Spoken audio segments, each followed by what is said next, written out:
Welcome back, guys, to another episode of Mitchell Group Media. Today, we'll be discussing commission structure.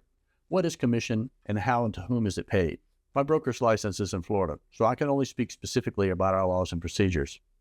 Real estate agents are paid in a variety of ways depending on whom they work for, where they live, and the services they provide. The majority are paid as a percent of the sale price once a transaction is completed, and the real estate licensees are paid at closing. This means if the home doesn't sell, the agent receives no compensation regardless of any amount of money they have put into marketing the property or dealing with buyers. Some compensation structures are paid out regardless of the sale of the home, whether through salary or fees. Be wary of any representation where the sale of the property isn't reliant on the compensation of your listing agent. That's like going out to a restaurant where gratuity is already included versus a service that you would expect to receive when the waiter has to work for their percentage, which isn't guaranteed. It can make a difference. Before we dive in, please like and subscribe so you can circle back to this video if you need to. Commission is a form of variable pay for services rendered based on a percentage or revenue, or in this case, the sale of a piece of real property under contract. The total real estate commission paid by the seller has historically been 6% of the sale price, though it's always been negotiable and typically ranges from 4 to 7% in residential real estate. This amount is usually split between brokers or companies the agents work for representing the buyer and the seller. Each agent then receives their portion of the commission depending on the laws surrounding cooperating splits and/or brokerages' preferable methods, as will be outlined in your listing contract. The brokerages then pay the agents based on the contract split agreement, which can range from 15 to 30% to our broker. Under no circumstance is any agent allowed to accept commissions in any way directly from a buyer or a seller. How an agent splits the commission between themselves and the buyer's broker may vary, and it is usually outlined in the contract, but it's typically 50-50. It may be possible that a 6% commission will cooperate 2.5%, as 1% off the top may go to marketing the property if necessary, rendering the effective commission to be paid out and received by both parties still at 50% and will be outlined in the listing agreement as well. Be wary in negotiating low contract commissions, as typically anything at 5% or lower can result in fewer to no marketing dollars used to showcase your property, which may take longer to sell. It could also result in listing agent cooperating a lower amount than equal split to offset this. It will probably be most common moving forward for the listing agent to negotiate their commission and let the homeowner decide how much they want to pay the buyer's broker, if any at all. Remember, time is money, not just for the homeowner, but for the agent as well as the buyer, and time is the first thing that's overlooked when factoring in how much an agent earns. Remember, you usually get what you pay for, and when you pay less, you usually get less. This also goes for discount brokerages. So you think by negotiating a lower commission, the agent is willing to accept less in their pocket. But at the end of the day, that might not be true. What you could in fact see at a 5% listing is the agent only cooperating 1.5%, so the marketing budget is covered, and the 2.5% to the listing agent is covered. But once again, with a very low commission to be co-op, it's possible once again it would take longer to sell the home. This increased time on the market can soon become an industry standard based on the percentage to follow, but will usually reflect in the time, money, and efforts on the brokerage's part. And now, with the new operating procedures coming into play, this will become even more evident.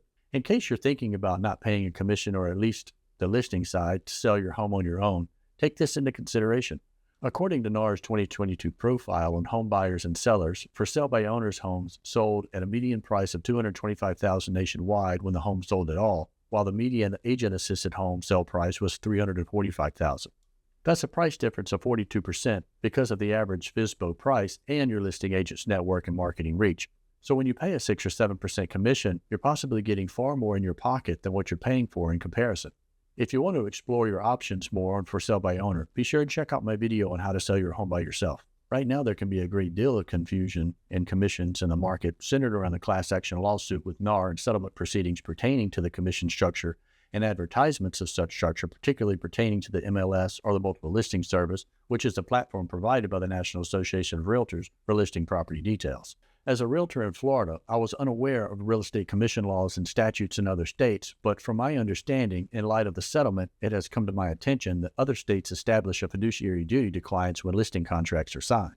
Unfortunately, if this is true, this does put real estate agents under contract with a client and thereby in breach when using commissions paid out by the seller to compensate the buyer's broker, because you can't have a potential client sign a contract that limits the fiduciary benefits once under contract. I can't understand why this took place without scrutiny or was able to be allowed in the first place, especially with all the attorneys in place for these industry standards, after so many years of being a standard practice, but that's another video. Even prior to this action, confusion was still apparent within the listing contract and how commissions were being paid to sellers and cooperating or being split by listing agents.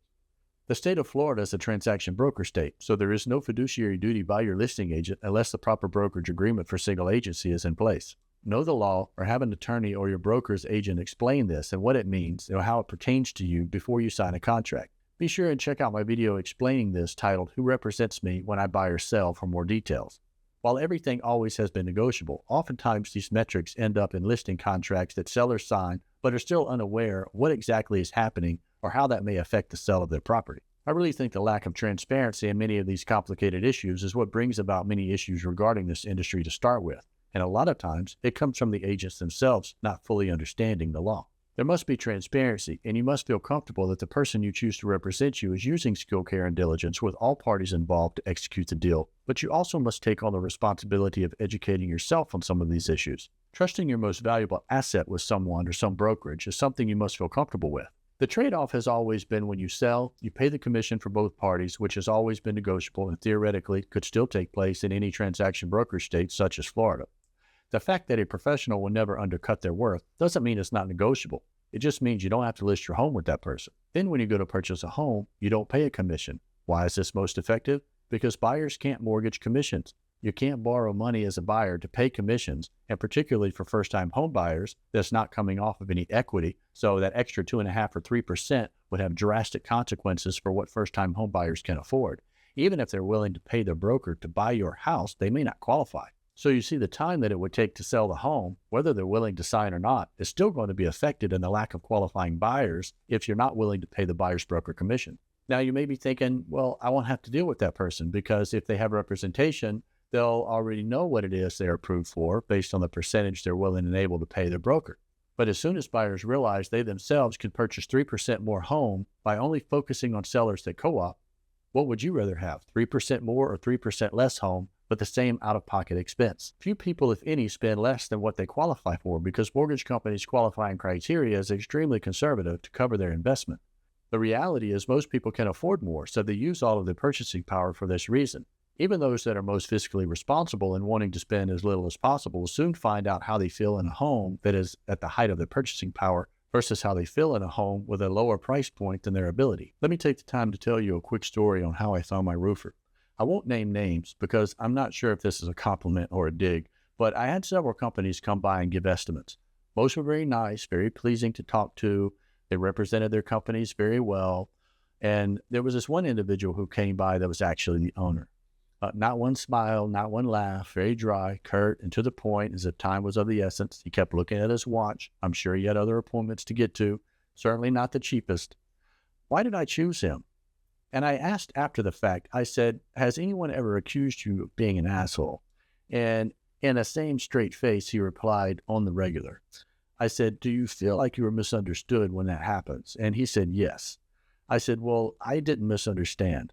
I said, I wanted someone that I felt could get the job done, someone serious about their work, someone who pays attention to detail, someone concerned with deadlines, someone who would not be taken advantage of, and someone whose concern isn't just the relationship, but the value he provides in his service. He said, you're a smart man. We shook hands and parted ways, and at the end of the day, when I got up on top of that roof, it was the most perfect job I have ever seen. Now, you can read into that however you like, but when you find someone that's task-oriented and eager to deliver, they're worth the price you pay, and you get what you pay for. Let's talk briefly about what you may have to deal with, or what I may have to deal with, or any listing agent for that matter, if you do not want to co-op or pay the buyer's agent commission. Any individual that just shows up off the street, which happens sometimes with a for sale by owner because they may not have representation, will now sign a buyer's agreement with the listing agent, and because no professional is going to work for free, we're back into the circle again of negotiating commissions. And at this point, for someone who may or may not even qualify for a mortgage at all. So after all of that process has taken place and you have a ready, willing, and able buyer standing in front of you saying, I can buy your home, but I either need the brokerage fee or the other half of the commission so I can qualify or pay the commission to your listing broker, or you're going to say no to the buyer. Because if you're going to say yes, pay it up front.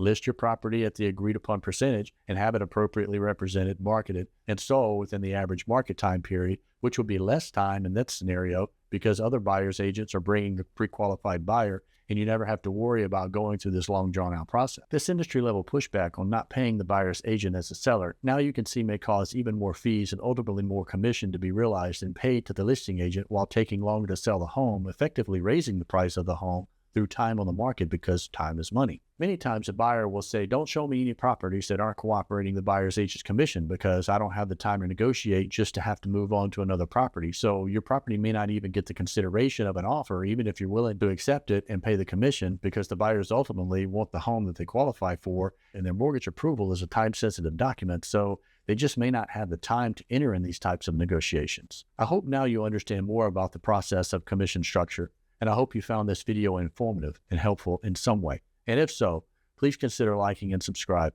and I'll see you in the next video.